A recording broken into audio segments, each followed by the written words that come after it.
مثلاً خود 27 رجب کے روزے کے لیے بعض روایات میں سے تعبیر ہے کہ 60 سال یا 60 مہینوں کے گناہوں کا کفارہ ہے، تو کفارہ بھی ادا ہوتا ہے، روزے سے رہیں آپ، اور روزے کے وقت کوئی خاص دعا انشاءاللہ وہ ضرور مانگیں انشاءاللہ، چونکہ روزے کے وقت جب افطار کے وقت دعا ہوتی ہے تو وہ قبول بھی ہوتی ہے، اور 27 رجب کا دن ہوگا، اور کل 27 رجب یہاں پر انشاءاللہ افطار کا بھی اہتمام ہے، چونکہ کل شب جمعہ بھی ہے، اور پھر کل شب 28 رجب ہو جائے گی، تو شب 28 رجب امام حسین السلام کی روانگی اس مدینہ منورہ، تو مجلس عزا بھی ہوگی مغربین کے بعد، تو آپ سے گزارش ہے کہ مغرب کی نماز میں تشریف لائیے، اس سے پہلے اعمال شب جمعہ ہوں گے، تو آپ تشریف لائیے، نماز پڑھیے، افطار کیجیے، اور اس کے بعد انشاءاللہ مختصر مجلس ہم چاہیں گے، جو کہ بہرحال ویک ڈے اور اگلے دن بھی ویک ڈے ہوگا، تو ہم چاہیں گے کہ 40 منٹس کے اندر وہ مجلس ہم مکمل کر لیں کم سے کم اپنی خطابت۔ یہ بات ہو گئی 27 رجب کی مختصر، جتنا میں آپ کے سامنے مختصر کر سکتا تھا اتنی بات میں نے کی۔ دوسری مناسبت میں نے کہا کہ معراج کی ہے، شب اسراء والمعراج کہا جاتا ہے۔ اچھا 27 رجب کو اہل سنت وہ تو یہ کہتے ہیں نا کہ نبی بنے، مثلا انہوں نے اس دن کی اہمیت ہی نہیں سمجھی اور اس کے قائل ہی نہیں ہوئے۔ جو یہ سمجھتے تھے کہ پہلے نبی نہیں تھے اور بعد میں نبی بنے، اس کی بھی ایک سازش بظاہر ایسے لگتی ہے کہ نبی کو بعد میں بنایا جائے، نبی پہلے ان کو پتہ ہی نہیں تھا خود کہ میں نبی ہوں، تاکہ بعد میں جو نبی کا خلیفہ ہو ایک زمانے میں کافر رہ چکا ہو تو بعد میں وہ خلیفہ بن سکے۔ آپ ڈاٹس کو ڈاٹ سے ملائیے تو آپ کو بہت سی چیزیں سمجھ میں آتی ہیں۔ اگر نبی کو پہلے سے نبی مانا ہے تو نائب میں منوط کی صفات ہونی چاہیے، تو کن تو نبی و آدم و بین الماء والطین، تو خلیفہ کو ایسا ہو کہ کن تو ولی و آدم و بین الماء والطین، ہر ایک تو نہیں بنے گا خلیفہ۔ دوسری مناسبت 27 رجب کی معراج کی ہے، اور معراج کا ذکر دو مقامات پر اللہ سبحانہ وتعالیٰ نے کیا ہے، ایک سورہ اسراء میں کیا ہے اور دوسرا سورہ نجم میں کیا ہے۔ سورہ اسراء میں تو اس سورہ کا نام ہی سورہ اسراء، ایک بنی اسرائیل بھی نام ہے اور ایک سورہ اسراء نام ہے۔ اسراء کہتے ہیں رات کی سیر کو، اور چونکہ معراج رات میں ہوئی اس لیے اسراء اسرا اس سے تعبیر کیا گیا، سبحان الذی اسرا بعبدہ لیلا۔ غور کیجئے گا، سبحان ہے وہ پروردگار، یعنی اللہ تعالیٰ نے جو معراج عطا کی ہے نا، وہ کوئی لغویات کے لیے نہیں ہے، بے مقصد کام نہیں ہے۔ اللہ تعالیٰ سبحان ایسی بات سے کہ کوئی بے مقصد کام کرے، خاص مقصد ہے اس کا۔ سبحان الذی اسرا بعبدہ، جس نے سیر کروائی رات کو اپنے بندے کو۔ عبد کا لفظ ہے، آپ جانتے ہیں کہ حضور مکرم کے لیے جب عبد کا لفظ استعمال، اس کا مطلب ہے کہ کمال بندگی۔ آپ تشہد میں بھی کہتے ہیں اشہد ان لا الہ الا اللہ وحدہ لا شریک لہ واشہد ان محمدا عبدہ ورسولہ۔ عبدیت کا اعلان پہلے، رسالت کا اعلان بعد میں۔ اور جہاں سورہ نجم میں بھی معراج کا ذکر ہے، وہاں پر بھی عبد کہہ کے بلایا ہے، نہ یہ کہ محمد کہہ کے، نہ یہ کہ رسول کہہ کے، نہ یہ کہ نبی کہہ کے۔ معراج کا تعلق ہی عبدیت سے۔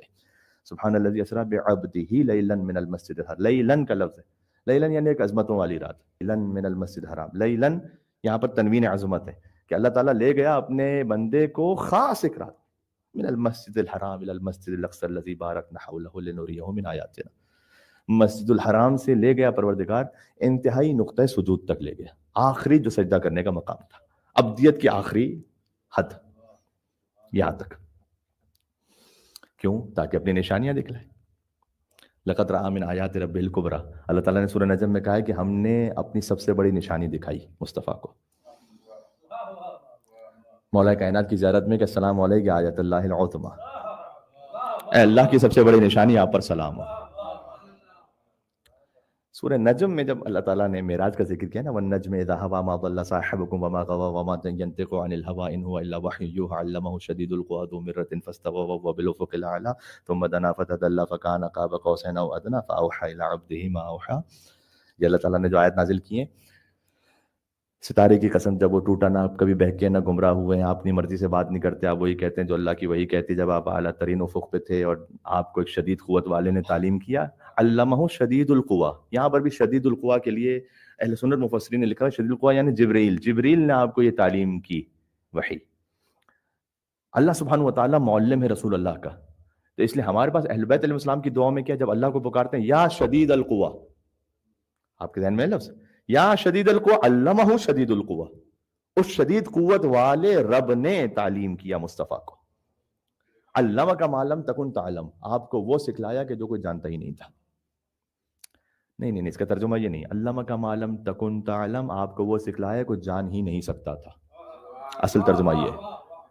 علمک ما لم تعلم، آپ کو وہ سکھلایا جو آپ نہیں جانتے تھے. علمک ما لم تکن تعلم، آپ کو وہ سکھلایا، تکن کا لفظ بتلا رہا ہے، وہ سکھلایا کہ جو کبھی کوئی جان ہی نہیں سکتا تھا، امپاسبل تھا، وہ آپ کو سکھلایا. علمہ شدید ذو مرۃ فاستوى وهو بالافق الاعلی، اللہ سبحانہ و تعالیٰ وہ اعلیٰ ترین افق پر تھا. ثم دنا، اس کے بعد آپ قریب ہوئے، فتدلى، اور مزید جھکے، فکان قاب قوسین او ادنی، 2 کمان اور اس سے کم کا فاصلہ رہ گیا. یہ اللہ تعالیٰ کی تعبیر ہے. عربوں میں ہوتا تھا کہ جب وہ آپس میں انتہائی قربت کا اظہار کرنا چاہتے تھے نا، آپس میں پیکٹ کرتے تھے یا کہتے تھے کہ جیسے ہم ایک جان 2 قالب ہیں، اردو میں جو محاورہ استعمال ہوتا ہے، تو وہ ایسے کرتے تھے کہ جو اپنی کمان ہوتی تھی نا، ان کمانوں کو جوڑ لیتے تھے، 2 کمان، اور دونوں مل کر اس سے ایک تیر کھینچتے تھے. یہ اس بات کا اظہار ہوتا تھا کہ ہم دونوں نے اپنی کمانیں جوڑ لی، یعنی 2 کمان اور اس سے بھی کم. یہ عربوں میں ایک محاورے کے طور پر استعمال ہوتا تھا. اللہ سبحانہ و تعالیٰ نے استعمال کیا اپنے حبیب کے لیے کہ مصطفیٰ ہم سے ایسے قریب ہوئے کہ 2 کمان اور اس سے بھی کم. اس کی ایک تعبیر میں آپ کو سنا چکا ہوں کہ جب آپ کسی سے ملاقات کرتے ہیں تو آپ یوں ہاتھ ملاتے ہیں اور وہ بھی سامنے سے ہاتھ کو پھیلاتا ہے، تو یہ 1 کمان ہے، یہ دوسری کمان ہے. 2 کمان اور اس سے بھی کم. اس سے کم کیا ہے؟ یہ آپ کی سوچ پر ہے. قاب قوسین او ادنا، نہیں 2 کمان نہیں، اس سے کم. فاوحى الى عبده ما اوحى، تو پر جب اتنی قربت ہو گئی تو اس نے اپنے بندے پر ایک وحی کی، بس ایک وحی کی. وحی یہاں ڈسکلوز نہیں کی. یہ جتنا کچھ ہے نا اس وحی میں، کہ وہ وحی کیا تھی، وہ اس ماں میں ہے. ماں، فاوحى الى عبده ما اوحى. آپ کہتے ہیں میں نے اسے کچھ کہا، یہ جو کچھ کا لفظ ہے نا یہ ماں ہے. آپ کہیں کیا کہا؟ یا کچھ کہا، نہیں بتلانا چاہ رہے آپ. ہر چیز ہر جگہ ڈسکلوز کرنے کی نہیں ہوتی.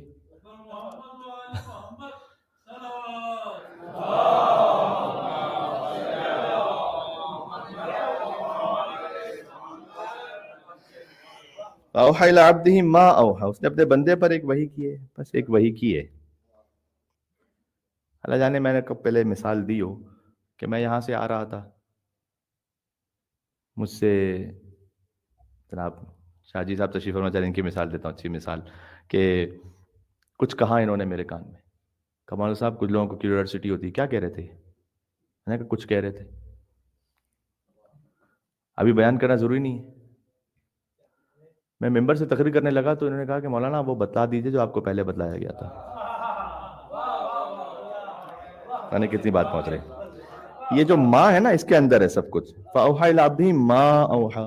قرآن کی ایک ماں کو دوسرے ماں سے ملائیے گا، یا ایھا رسول بلغ ما انزل الیک من ربک.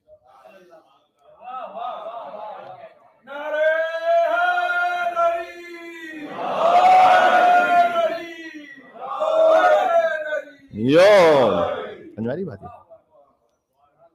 قادر کے جان ایلیا نے کہا کہ ذات محمد و علی اصل ہے ایک کام دو، کہ ذات محمد و علی اصل ہے ایک کام دو، میں قدے وجود میں بادہ ہے ایک جام دو.